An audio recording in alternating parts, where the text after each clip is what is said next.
পবিত্র রমজান মাসের শুরুতেই আকাশে দুটি জ্যোতির্বৈজ্ঞানিক ঘটনা ঘটায় সামাজিক যোগাযোগ মাধ্যমে নানা আলোচনা শুরু হয়েছে। অনেকেই দাবি করছেন রমজানে ঘটে যাওয়া এই জোড়া গ্রহণ নাকি ইমাম মাহদির আগমনের পূর্বলক্ষণ। তবে আলেম সমাজ ও বিজ্ঞানীরা বলছেন এ ধরনের দাবির পক্ষে নির্ভরযোগ্য কোনো প্রমাণ নেই। মার্কিন মহাকাশ গবেষণা সংস্থা নাসার তথ্য অনুযায়ী ২০২৬ সালের ১৭ ফেব্রুয়ারি একটি বলয়গ্রাস সূর্যগ্রহণ সংঘটিত হয়। এরপর মাত্র ১৪ দিনের ব্যবধানে ৩ মার্চ ঘটে পূর্ণগ্রাস চন্দ্রগ্রহণ, যা ব্লাড ওয়ার মুন নামেও পরিচিত। চন্দ্রগ্রহণের সময় চাঁদ পৃথিবীর ছায়ায় ঢেকে গিয়ে লালচে রং ধারণ করে এবং এই গ্রহণ বাংলাদেশ থেকেও দেখা গেছে।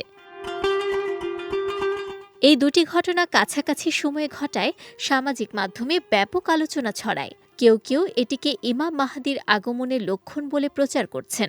সামাজিক মাধ্যমে প্রচারিত একটি দাবিতে বলা হচ্ছে, সুনানে দারকুতনি গ্রন্থে উল্লেখ রয়েছে রমজানের প্রথম রাতে চন্দ্রগ্রহণ এবং মাঝামাঝি সময়ে সূর্যগ্রহণ ঘটবে, যা নাকি ইমাম মাহদির আগমনের চিহ্ন।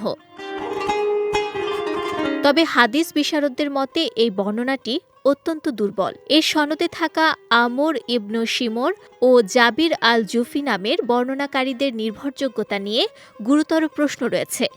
অনেক মুহাদ্দিসই তাদের বর্ণনাকে গ্রহণযোগ্য মনে করেননি। পাশাপাশি জ্যোতির্বিজ্ঞানের দৃষ্টিতেও এই সময়সূচি বাস্তবসম্মত নয়, কারণ চন্দ্রগ্রহণ ঘটে পূর্ণিমায় এবং সূর্যগ্রহণ ঘটে অমাবস্যায়। বিশেষজ্ঞদের মতে এ ধরনের জোড়া গ্রহণ প্রায় ২২ থেকে ২৩ হিজরি বছর পরপর ঘটতে পারে। অতীতে ১৯৮২ ও ২০০৩ সালেও এমন ঘটনা ঘটেছিল। ইসলামী শিক্ষায় সূর্যগ্রহণ ও চন্দ্রগ্রহণকে আল্লাহর কুদরতের নিদর্শন হিসেবে দেখা হয়। মহানবী হজরত মুহাম্মদ সাল্লাল্লাহু আলাইহি ওয়াসাল্লাম বলেছেন, সূর্য বা চন্দ্র কারো জন্ম বা মৃত্যুর কারণে গ্রহণ হয় না, বরং গ্রহণের সময় মুসলমানদের নামাজ আদায় ও দোয়া করার নির্দেশ দেওয়া হয়েছে।